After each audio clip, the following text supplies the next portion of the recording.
Good morning. This is May 22nd. Welcome to Daily Scripture. 2 Samuel 15, verse 1 to 16, verse 23. After this it happened that Absalom provided himself with chariots and horses and 50 men to run before him. Now Absalom would rise early and stand beside the way to the gate.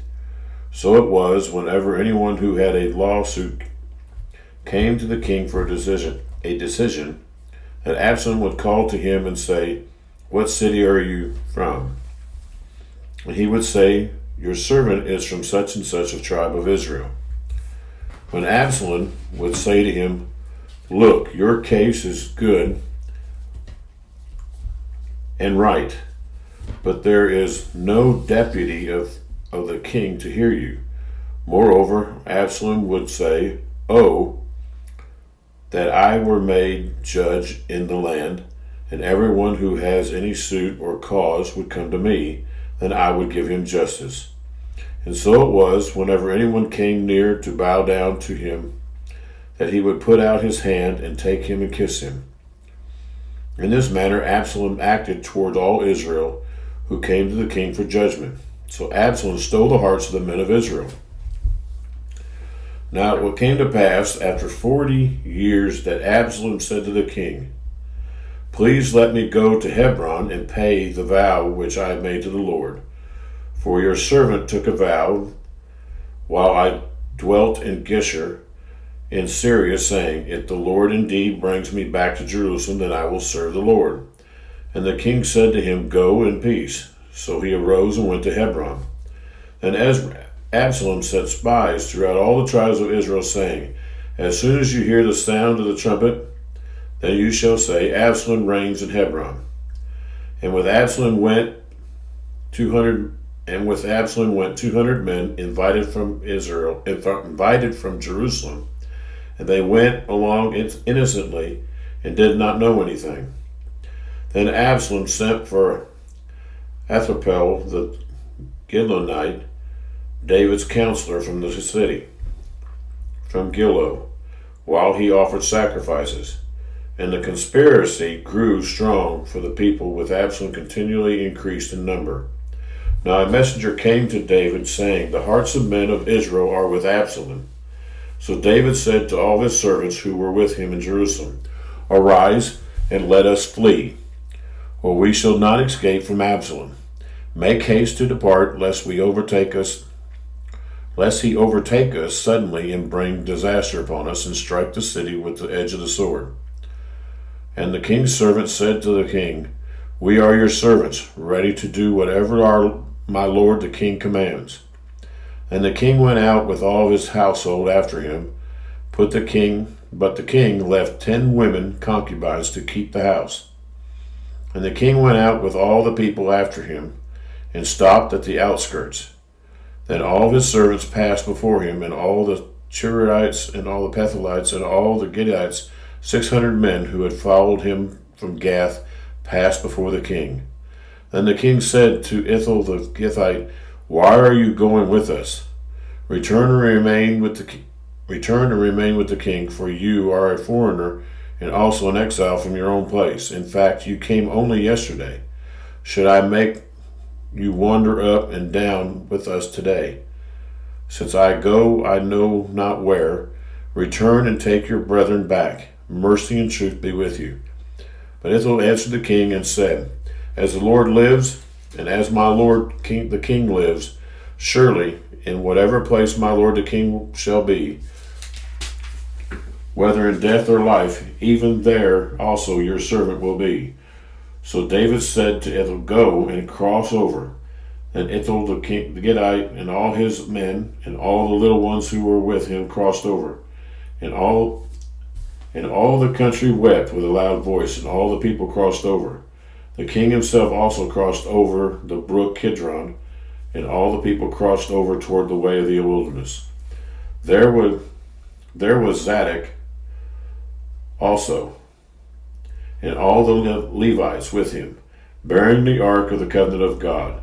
And they sat down the ark of God, and Abiathar went up until all the people had finished crossing over from the city. And the king said to Zadok, "Carry the ark of God back into the city. If I find favor in the eyes of the Lord, he will bring me back and show me both it and his dwelling place. But if he says thus, I have no delight in you, then here I am, let him do to me as he seems good to him." The king also said to Zadok the priest, "Are you not a seer? Return to the city in peace, and your 2 sons with you, Ahimaaz your son, and Jonathan the son of Abiathar. See, I will wait in the plains of the wilderness until the word comes from you to inform me." Before Zadok and Abiathar carried the ark of God back to Jerusalem, and they remained there. So David went up by the ascent of the Mount of Olives, and wept as he went up, and he and his head covered, and went barefoot. And all the people that were there with him covered their heads, and went up weeping as they went up. Then someone told David Abiathar was among the conspirators with Absalom. And David said, "O Lord, I pray, turn the counsel of Abiathar into foolishness." Now it happened when David had come to the top of the mountain where he worshipped God, there was Hazael the Archite coming to meet him with his robe torn and dust on his head. David said to him, "If you go on with me, then you will become a burden to me. But if you return to the city and say to Absalom, I will be your servant, O king, as I was your father's servant previously, so I will know also to also be your servant, then you may defeat the counsel of Ahithophel for me, and do you not have Zadok and Abiathar the priest there with you there? Therefore it will be that whatever you hear the king's house, you shall tell to Zadok and Abiathar the priest. Indeed, they are there with them, their 2 sons, Ahimaaz Zadok's son, and Jonathan Abiathar's son, and by them you shall send me everything you hear." So Hazael, David's friend, went into the city, and Absalom came into Jerusalem. Then when David was a little past the top of the mountain, there was Ziba, the servant of Mephibosheth, who met him with a couple of saddled donkeys, and on them 200 loaves of bread, with 100 clusters of raisins and 100 summer fruits, and a skin of wine. And the king said to Ziba, "What do you mean to do with these?" So Ziba said, "The donkeys are for the king's household to ride on, the bread and summer fruit for the young men to eat, and the wine for those who faint in the wilderness to drink." Then the king said, "And where is your master's son?" And Ziba said to the king, "Indeed, he is staying in Jerusalem. For he said, Today the house of Israel will restore the kingdom to my father to me." So the king said to Ziba, "Here, all that belongs to Mephibosheth is yours." And Ziba said, "Humbly I bow before you, that I may find favor in your sight, my lord, O king." Now when King David came to Bethlehem, there was a man from the family of the house of Saul, whose name was Shimei, the son of Gera. Coming from there, he came out cursing continuously as he came, and he threw stones at David and at all the servants of King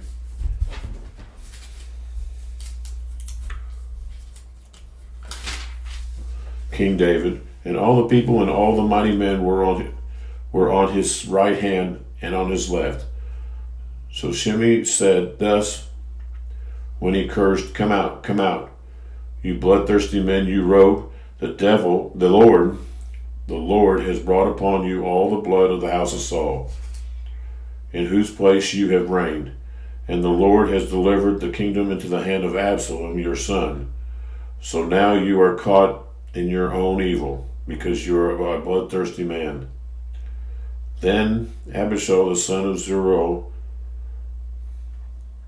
said to the king, Why should this dead dog curse my lord the king? Please let me go over and take off his head.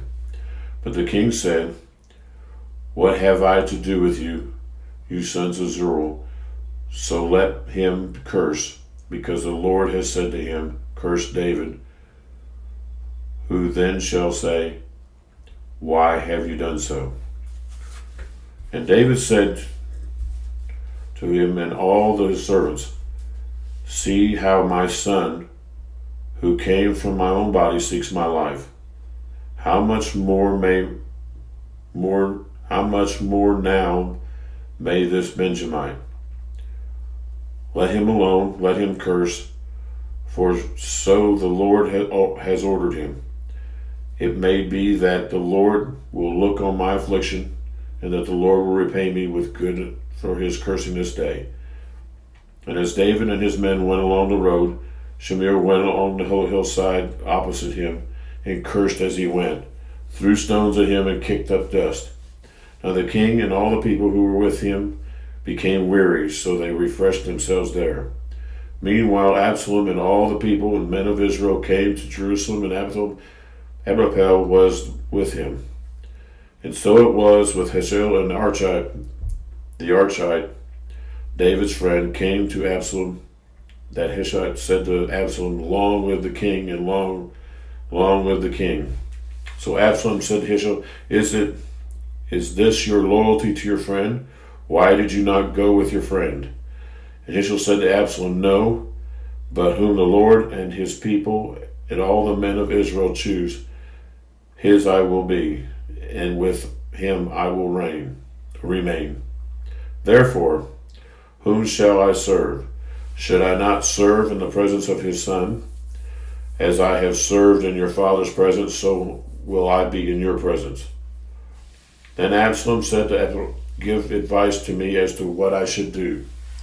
And Ahithophel said to Absalom, Go into your father's concubines, whom he has left to keep the house, and all of Israel will hear that you are abhorred by your father. Then the hands of all who are with you will be strong.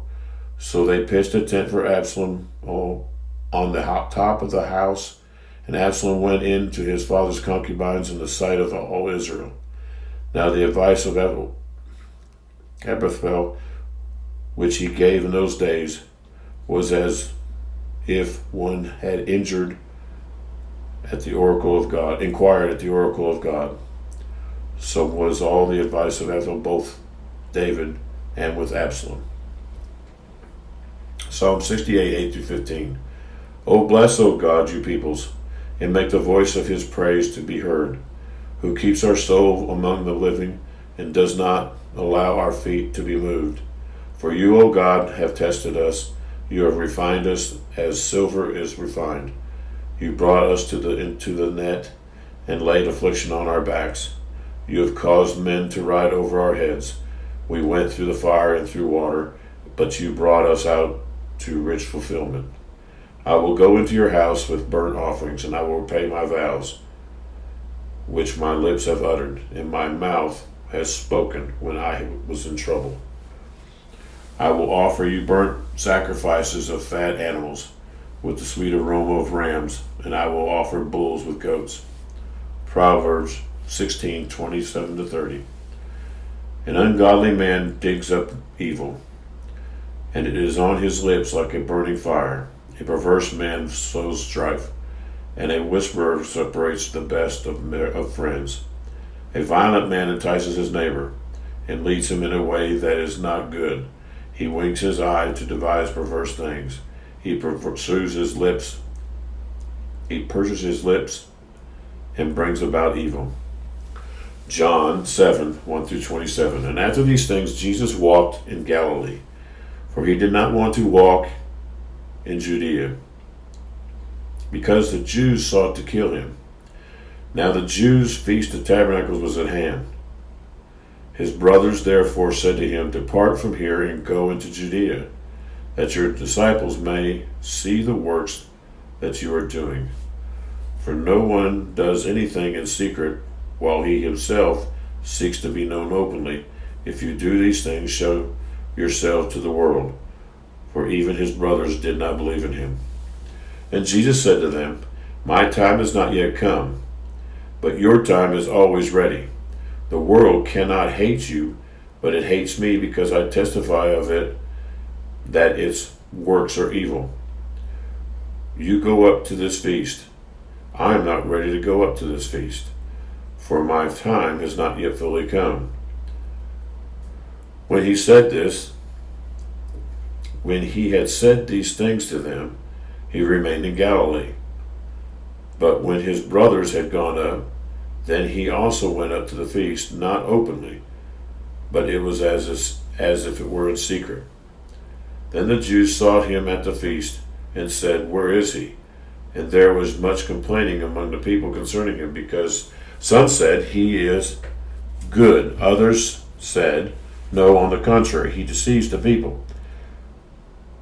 However, no one spoke openly of him for fear of the Jews. Now, about the middle of the feast, Jesus went up into the temple and taught. And the Jews marveled, saying, How does this man know letters, having never studied? And Jesus answered them and said, My doctrine is not mine, but it is his who sent me. If anyone wills to do his will, he shall know concerning the doctrine, whether it is from God, or whether I speak on my own authority. He who speaks from himself seeks his own glory, but he who seeks the glory of the one who sent me is true, and no unrighteousness is in him. Did not Moses give you the law? Yet one of you keeps the law. Yet none of you keeps the law. Why do you seek to kill me? The people answered and said, You have a demon. Who is seeking to kill you? Jesus answered and said to them, I did one work, and you all marveled. Moses therefore gave you circumcision, not that it is from Moses, but from the fathers. And you circumcise a man on the Sabbath. If a man receives circumcision on the Sabbath, so that the law of Moses should not be broken, are you angry with me because I made a man completely well on the Sabbath? Do not judge according to appearance, but judge with righteous judgment. Now some of them from Jerusalem said, Is this not he whom they seek to kill? But look, he speaks boldly, and they say nothing to him. Do the rulers know indeed that this is truly the Christ? However, we know where this man is from. But when the Christ comes, no one knows where he is from. Thank you, folks, and we'll see you tomorrow.